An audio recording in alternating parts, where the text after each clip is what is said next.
Bismillahirrahmanirrahim. Assalamualaikum warahmatullahi wabarakatuh.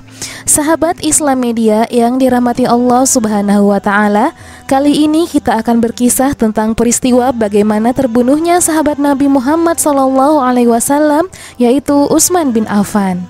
Penasaran bagaimana dengan kisah selanjutnya? Namun sebelum melanjutkan video ini, jangan lupa untuk klik subscribe dan lonceng notifikasi agar sahabat Islam Media tidak ketinggalan kisah-kisah menarik dari kami. Peristiwa terbunuhnya Khalifah Utsman bin Affan adalah salah satu sejarah kelam dalam rentetan perjalanan Islam. Peristiwa tersebut tidak terlepas dari banyaknya fitnah yang menimpa umat Islam pada masa Khalifah Utsman bin Affan. Dalam peristiwa tersebut bahkan berlanjut hingga generasi selanjutnya. Pada masa awal pemerintahan Ali bin Abi Thalib, misalnya tuntunan untuk segera menjatuhi hukuman atas para pembunuh Utsman sangatlah kuat. Dari sinilah kemudian dikenal dengan munculnya golongan Khawarij yang menjadi biang kerok perpecahan Islam. Sebetulnya fitnah sudah mulai muncul pada 34 Hijriah ketika beberapa orang bodoh berusaha memberontak Khalifah Utsman. Sayangnya, mereka bukan orang-orang yang dapat menahan diri. Orang-orang itu kemudian melakukan persiapan yang lebih besar dan melakukan pemberontakan untuk kedua kalinya pada 35 Hijriah.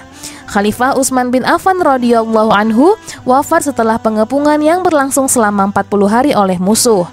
Sebelumnya, mereka pura-pura ingin ibadah haji melewati Madinah. Kemudian mereka mengepung Amirul Mukminin Utsman bin Affan di kediamannya. Selama masa pengepungan itu, ia dilarang melakukan segala sesuatu, sampai-sampai ia dilarang mengerjakan sholat di masjid. Para pembunuh memanjati rumahnya dan membunuh khalifah ketika dia sedang membaca Al-Quran. Mereka adalah orang-orang yang keras dan kasar. Dalam sebuah riwayat dikatakan, seseorang bertanya kepada Hasan al-Basri. Ketika itu dia sudah lahir karena dia termasuk tabi'in senior. Apakah ada di antara mereka yang membunuh Utsman bin Affan dari kalangan Muhajirin dan Ansor? Hasan al-Basri menjawab, para pembunuh Utsman adalah orang-orang keras dan kasar dan berasal dari penduduk Mesir, Tarikh Khalifah. Meski demikian, orang-orang yang bisa dikenali, mereka adalah Kaninah bin Bishr, Ruman al-Yamani, seorang yang mempunyai panggilan Jabalah, Sudan bin Humran, dan seorang yang dijuluki kematian hitam dari Bani Sadus. Ada yang mengatakan di antara mereka juga adalah Malik bin al-Ashitar an-Nakhai. Mereka itulah tokoh penggerak fitnah yang menimpa Khalifah Utsman bin Affan. Adapun menurut pendapat yang masyhur, orang yang membunuhnya secara langsung adalah orang Mesir yang bernama Jabalah. Dari Amrah binti Artah, dia menuturkan, "Aku keluar bersama Aisyah menuju Mekah pada tahun Utsman terbunuh.